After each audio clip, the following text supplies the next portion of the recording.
Hello everyone, good afternoon. Today is Monday afternoon. I'd like to share again another tips regarding building an IoT solution. A couple of days ago, I have described about the IoT business and some simple applications, and I would like to continue that with many more applications, and I'll be sharing this how to build IoT solutions in different scenarios. So I will go out and take a look at some of the places that you might feel that, hey, can I build an IoT solution here? So suddenly we found out that it's not that straightforward in building these IoT solutions, because there are many factors are involved in building IoT solution. If you are thinking that you can find IoT solution which is ready-made and can easily deploy in your organization or your business, I think you are wrong, because a lot of times most of these solutions are customized. You require certain design, and you might even require different devices, sensors, connectivity, and many more. But first, I think before you even start in planning and what are the things that you want to develop for your, or solve a solution in your, solve a problem in your organization, take a look at the assets. If you have a customer out there, ask the customer what kind of assets that they want to monitor, and these assets are worthwhile for them to monitor, or even can be managed from remotely. I give an example. If a human being is an asset, the health is an asset of the individual, so most likely you want to know how healthy is that person is, right? So if you have a family members, your mother or parent, your elderly parents who are staying at home, you feel that you want to monitor their assets, whether they are they are healthy or not. So that's one thing. If you own a fleet management, all the vehicles within your organizations is your asset, and you want to know the utilization of the assets and where they are located and all that. So if these assets can be connected, you can actually know a lot more details about the condition of the assets. So from there, you can build different sensors inside that, either inside or outside, looking at the asset itself. So what kind of sensors that you can incorporate? It depends on, I think digital sensors, we have a lot of digital sensors. Human, in fact, have, how many sensors do you feel that human have? Normally it's 5 sensors, right? The sense of touch and feel, the sense of sight, that you can see, the sense of taste, the sense of smell, and the sense of hearing. So all of these human senses actually can be translated into something digital. So then, if you want to have feel that, feel of the vibration, you have a vibration sensor.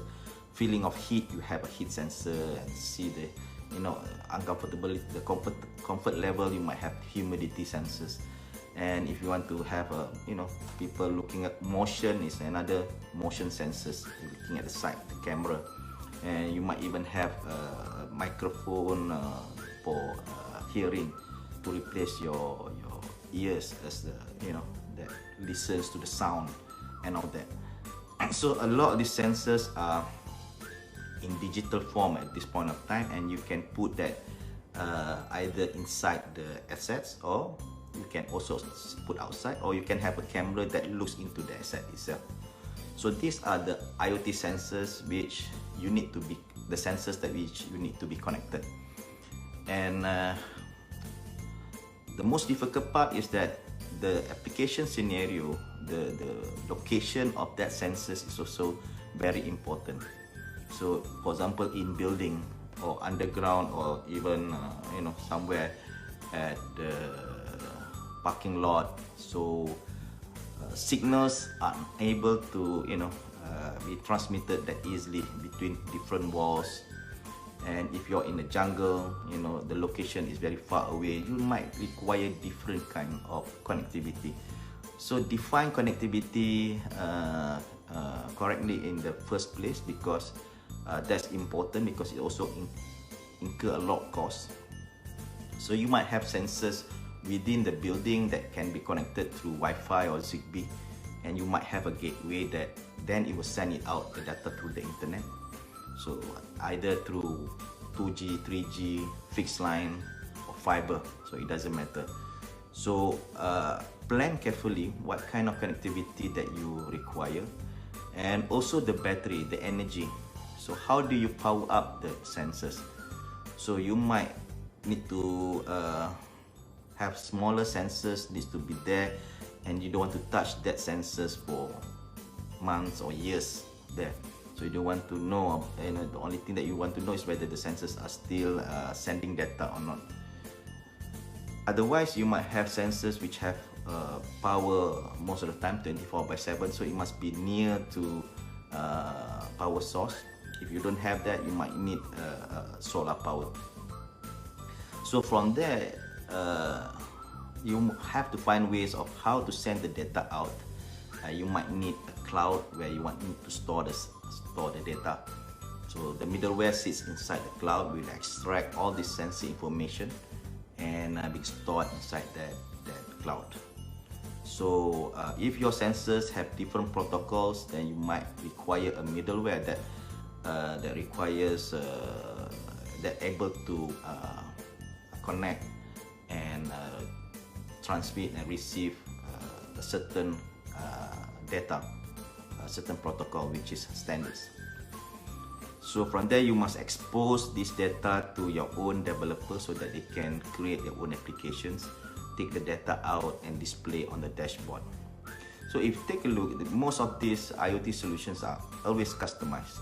So you go into a you go to any building and you feel that what are the assets inside the building you need to monitor. So you want to reduce cost, the aircon, you want to reduce cost of the electricity, you have to find out which equipments or devices in the building that actually consume a lot of electricity. And most likely you will find out that this is actually the air condition.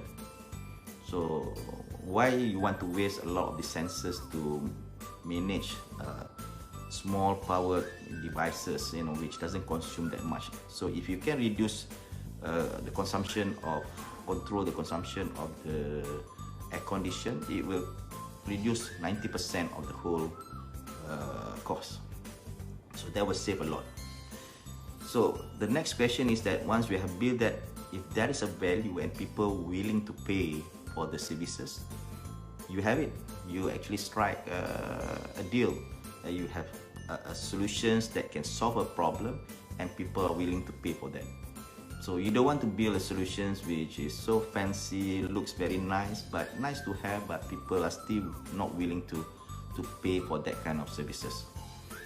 So who's going to pay for that kind of services is another thing. You look at the asset and who are the stakeholders that looks into the asset. It can be the owner of the asset, or the manufacturer of the asset, or the user of the asset. So if these assets are having multiple stakeholders, you will see that there might be many people are willing to pay for the services. So for example, a manufacturer who wants to know, understanding how people utilize their washing machine, so he might pay for the extra service. If if people who supply detergent and all that, they would like to know how people utilize detergent inside the washing machine. And as a user, you might want to pay for the services because you want to know the best time for you to wash your clothes and the right time for you to dry it up outside, because you might integrate with weather information that tells you when is it going to rain or not. So these are the ways that if you build a solutions, you look at the stakeholders that feel that this is what I would like to have this service, and I can pay for the services.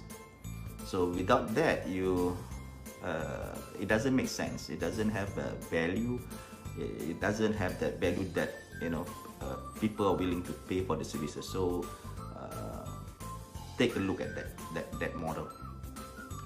So I would like to share again in tomorrow about I just might go around in different places and take a look at one example and see how actually you can build your IoT solutions and you can make business out of that.